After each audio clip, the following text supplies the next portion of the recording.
Good morning mga suki. Ayan, nandito tayo ulit sa Novaliches. Kukuha ulit tayo ng mga scrap ng mga gulay para meron ulit tayong maluluto at mapakain sa ating mga alagang Peking duck tsaka manok. So medyo challenge ngayong umaga gawa ng medyo maulan. Kaya medyo late tayo. Supposed to be 2 AM dapat nandito na. Kaso lang sobrang lakas ng ulan, hindi ako nagbiyahe. Hindi tayo nakapunta agad. Kaya ito. Papark lang ako. Ayos ko lang yung ko dito. Yung parking. Dito tayo magpa-park. Wait lang. Dito tayo. Nalera tayo dito. So ito na nga yun, yung pwesto nila Brian. Nandito tayo sa Pure Gold, Novaliches. Ayan. Dito lang yan guys. Kaya sa mga gusto rin magnegosyo ng mga gulay, dito kayo bumili. Napakamura, kaya ang dami dito kumukuha ng mga gulay. Fresh from Baguio, lahat ng mga paninda rito. At dito nga lang tayo makakakuha ng maraming mga scrap.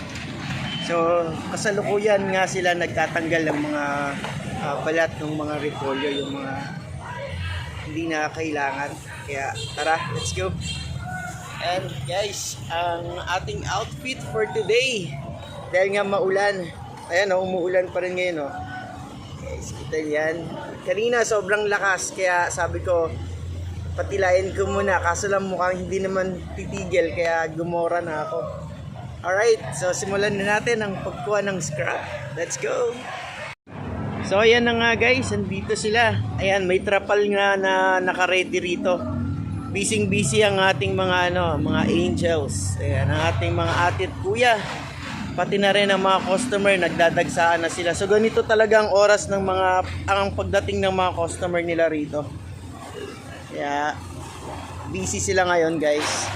Kaya ako na muna ngayon ang bahala manguha ng mga scrap para hindi sila maabala sa kanilang mga ginagawa.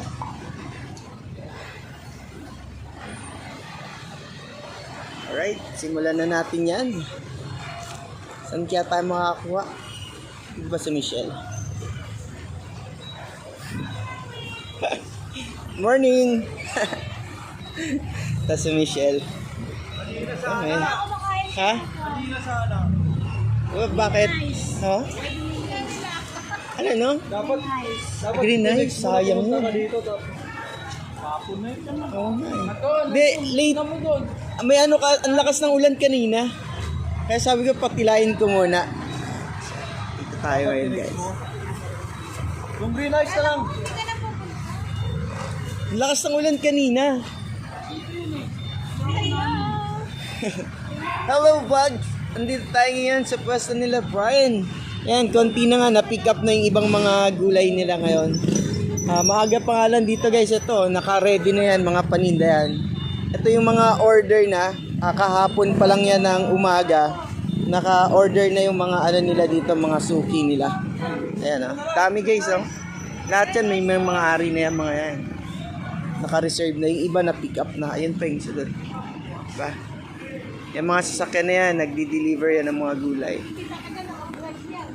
Kaya sa mga gustong mga umorder guys, dito lang kayo kumuha. Napakamura ng mga paninda rito. Yan, daming sibuyas. Sibuyas, bawang. Yan, dito malapit sa Novaliches, Metro Manila. Mga kailangan nyo ng mga paninda or mga panghanda. Dito kayo bumili guys. Sulit na sulit nga naman ang inyong mga pera pag dito kayo bumili. Ayan guys dami palang scrap kanina. Medyo na late tayo gawa ng napakalakas nga ng ulan. So okay lang yan, marami pa naman dyan. Marami pa tayong makukuha. Si kuya nagkaano na siya, kumukuha na ng mga scrap.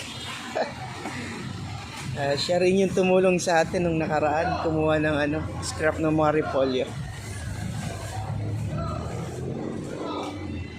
Kasi maaga pa lang.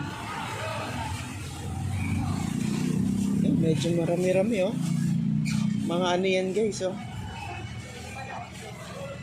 Mga lettuce.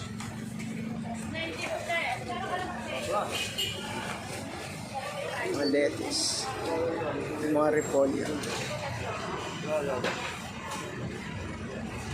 Baguio Pechay.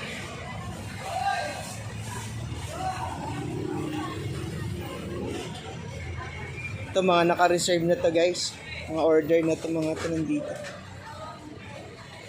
Yan, mga order na to mga nandito. Daming sibuyas oh.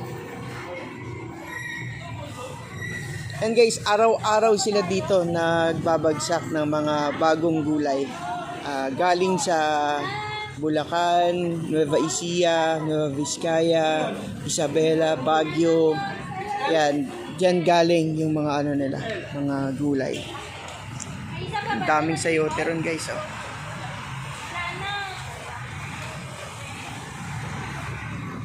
Alright, so naka-ready na ang ating sako.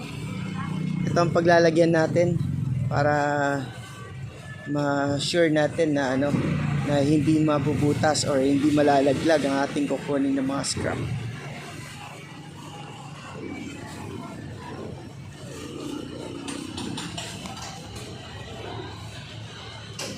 Ayan pa guys, oh. Mga bagong scrap yan.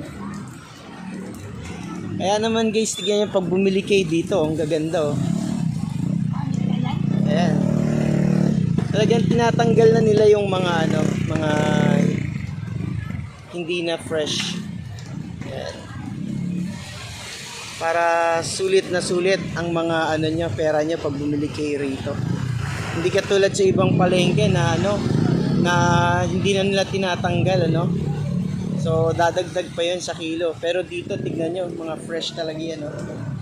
Wala na kayong tatanggalin dito. Ayan. Hugasan na lang at lulutuin. Pati repolyo, ayan oh. Kaganda ng mga gulay dito. Grabe, ganito pa lang kaga guys, 3 o'clock in the morning. Talagang ubusan ng mga paninda agad dito. Kaya maaga rin dito silang ano. Dahon ka na ang palaya? Maaga silang baka mapagkamalan tayong ano, nagtitinda. Layo lang tayo guys. Ayan na to, naka-reserve na to. Pipikapin na lang yan. Ayan, biro nyo yan guys. Dami yan no. Pipikapin na lang yung mga yan. For pick up. Ayan. Sa mga ganyan for pick up na yan, naka-separate na yan. Ayan yung mga paninda. O, diba? Malay nyo, sa susunod, tayo naman magbebenta ng mga ganito. Sa mga may gustong umorder yan, contact nyo lang ako para may discount kayo. Hihingi tayo ng discount guys para sa inyo. Yan, pag may malalaking okasyon kayo na gaganapin, yan, pwede kayo umorder dito.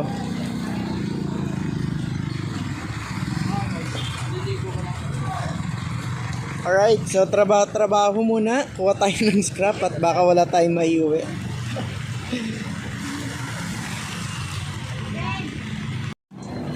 So ito na guys yung mga scrap natin. So isasako ko na para makagayak-gayak na tayo at baka ma-traffic. So guys, mga lettuce ang dami. Ayan o.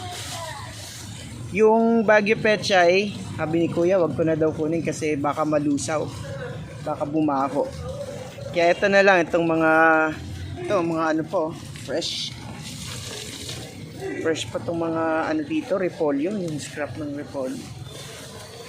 Mag-i-enjoy na naman ng ating mga ano, mga alaga.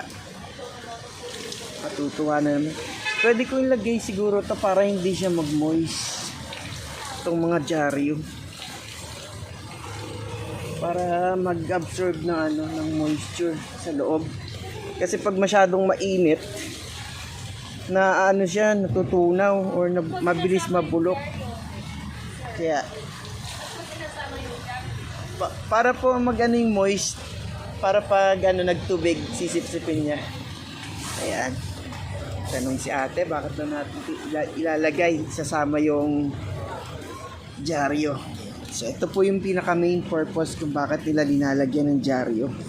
Bakit hindi plastic, bakit hindi sako ang nilalagay nila, bakit papel. Yan ang ano nila, technique nila para hindi mabulok agad ang mga gulay. Nilalagyan nila ng mga papel. So dyaryo yung pinaka mainam kasi nakakatipid and at the same time recyclable. Nare-recycle din nila yung mga itong mga dyaryo. Alright. So next natin itong lettuce. Yan naman ang ilalagay natin dito. Tabi muna natin yan. Medyo marami-rami ito guys. So patayin muna natin ang ating phone para mabilis tayo. Let's go. Alright, so mga suken, dito na nga, tapos na tayo maglagay sa sako na transfer ko na. May mga natira pa dito. Hindi ko na kinuha lahat kasi medyo mabigat. Ayan, medyo malaki-laki rin yung sako natin. Tsaka motor lang yung gagamitin ko kaya baka hindi kayanin. So sayang, di ba? Dami pang mga scrap dito guys. Yun nga, hindi na pinukuha sa akin yung yung baggy pechay kasi medyo na siya. Medyo natutunaw na yung iba. At baka sayang lang din yung natin, yung effort na pagdala doon at baka hindi na rin magamit. Pero ito nga, nakuha natin. Medyo hindi naman medyo, talagang as in marami to guys. Ito, madami pa dito, hindi ko talaga makakayang dalhin.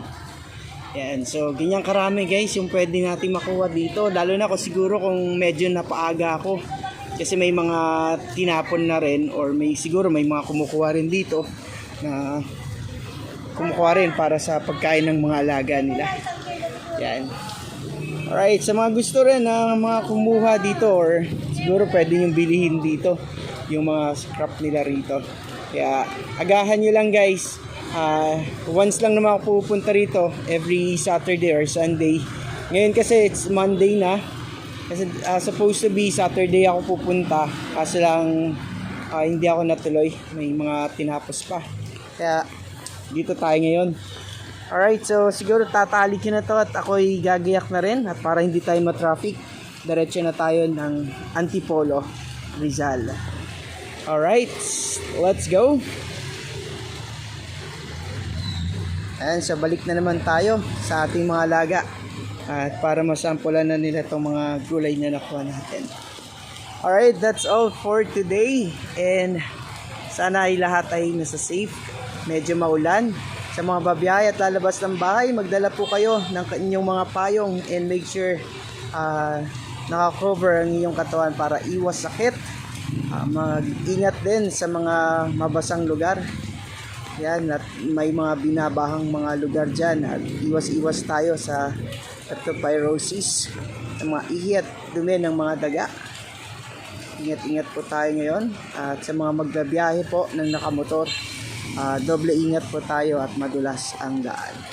So yan po ang ating that's all for our vlog for today. I hope you have a good one and God bless you all. Bye. Ayan.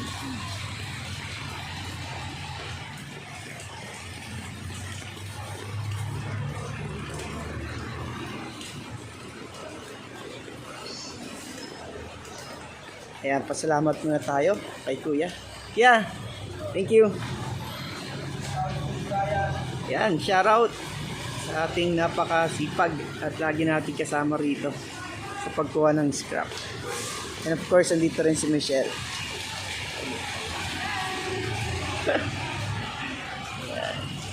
Thank you so much, Bri and Lai. Maraming salamat ulit. Ayan. Ito talaga final na, uwi na ako. Bye!